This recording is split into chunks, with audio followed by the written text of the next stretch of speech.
I'm sure everyone here is familiar with these carbide tools. I've got quite a few of them myself. One of my favorite tools is this 3/4 inch Carter and Son bowl gouge. Very heavy duty for the big wood that I deal with. And then of course this easy wood, I think the finisher they call it. It's been one of my favorite tools. I used to use it for hollowing. I don't know if you can see that, but I got a nasty catch on there and it got bent. So you can easily overextend that into a piece of wood. And I've got several pieces here that are very deep that I'm looking forward to doing. This is walnut with a lot of termite damage, which I like. It leaves a lot of really interesting holes when you finish. And this one I came across recently turned into my newest favorite. It's Carter. I don't think it's the same as Carter and Son, Carter Axe. And I like it because it has a flat bottom, but you can roll it and do some shear cutting with it. But I just recently purchased this one here, which is the Easy Wood Pro Hollower. You can tell by the length of that blade compared to the rest of them. You get, and here's the maximum depth supposedly right there. But that's a lot. I mean, that maximum depth is the full length of that one right there. And it's got a small tip, 12 millimeter, a lot smaller than the 16. So it takes a smaller bite, but very aggressive and really hollows out wood very quickly. The piece I just made, you can watch next, was done with this tool, and you'll see it in use. In fact, I used that one almost exclusively. This one I have a beveled edge on, which I do my own bevels. Just take an older flat one, and if you've got a diamond wheel, you can just change the angle and put a bevel on it. It works really well. Use that for smoothing because these are too aggressive on the outside, which I love the aggressiveness. If I want to get epoxy off really fast, I'll use one of these. Just shear it off, chunks just fly out of there. And then you got to smooth it out with one of these. But anyway, this is the first project I did with this particular tool in hollowing. It was an absolute piece of cake. No stress, no pressure, and it just worked fantastic. I hope you watched the video. Thank you.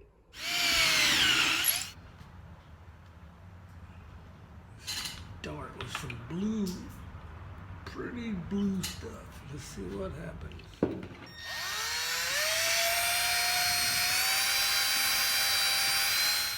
So I got the blue. I'm just gonna mix a little black, but hopefully not too much.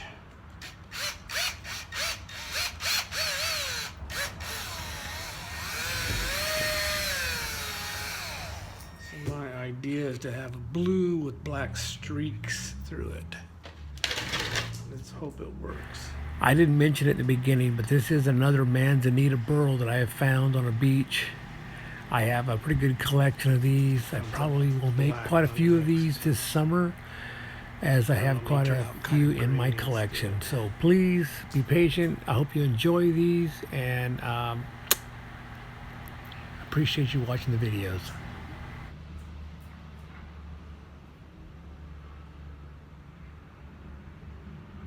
So I needed a little bit more. I think I'm only gonna go back with black this time. See if I can get it to be darker on top.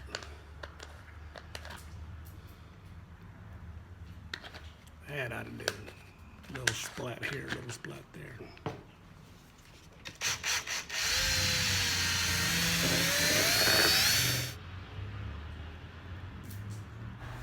I was surprised how gray this material looked. I thought for sure I had made a mistake.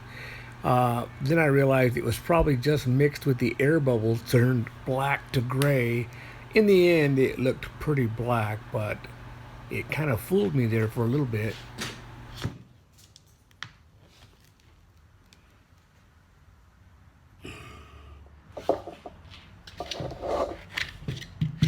I was worried about that being black because it was all foamy and gray looking, but it looks pretty black now.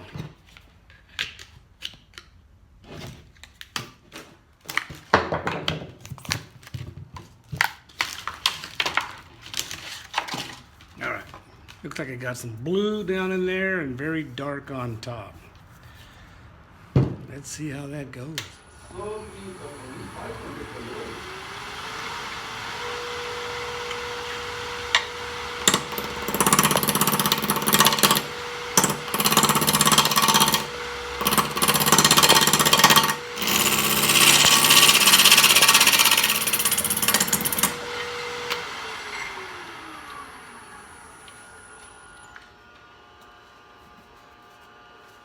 A little chippy.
I decided to put a lip on this so I can do some very deep carving on this point. I was trying to get rid of a lot of epoxy and yet give it some shape that looked interesting. So I just started grinding away on the middle point here to give the piece a little lip and a little bulge at the bottom, kind of a typical vase shape. But I had so much epoxy on there, there was very little wood showing. So this was the technique I decided to do to show some more wood.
I wasn't really ready for a finish, so I just decided to put some sanding sealer on there.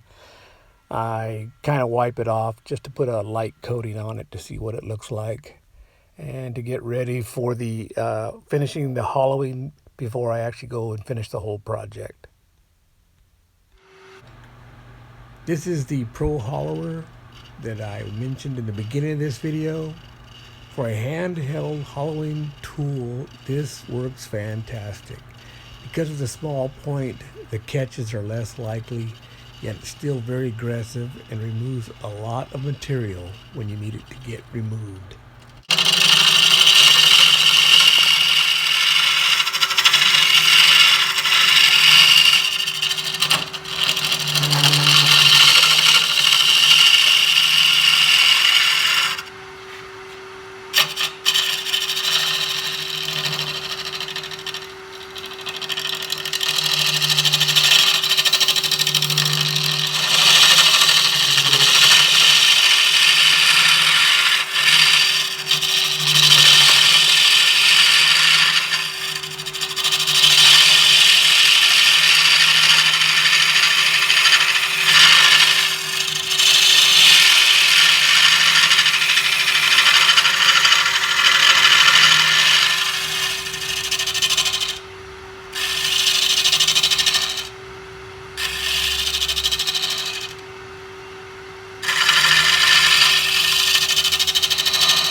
That sure is nice.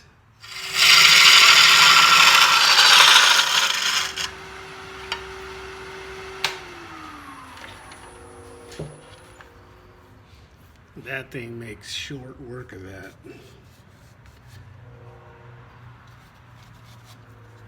12mm head on there. Gets in there really quickly, really nicely. I'll go back to the beveled edge to smooth those little ridges out a little bit. But that is great.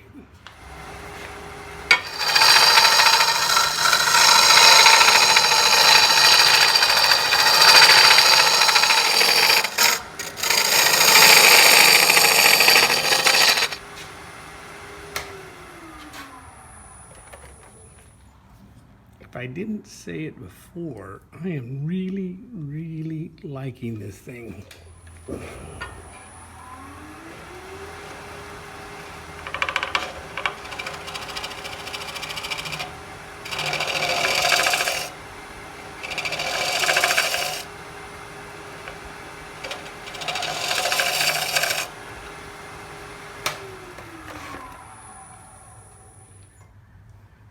Cool.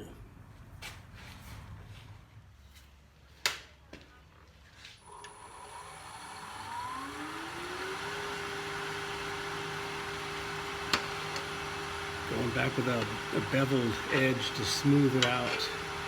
Get rid of the rough edges the other tool made.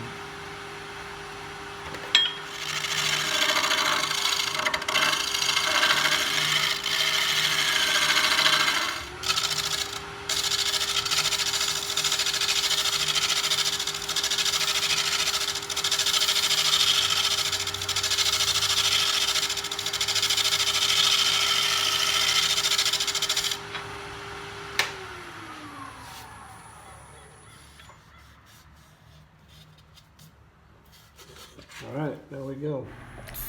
So I thought I'd save you a lot of sanding video and just went with a lacquer finish.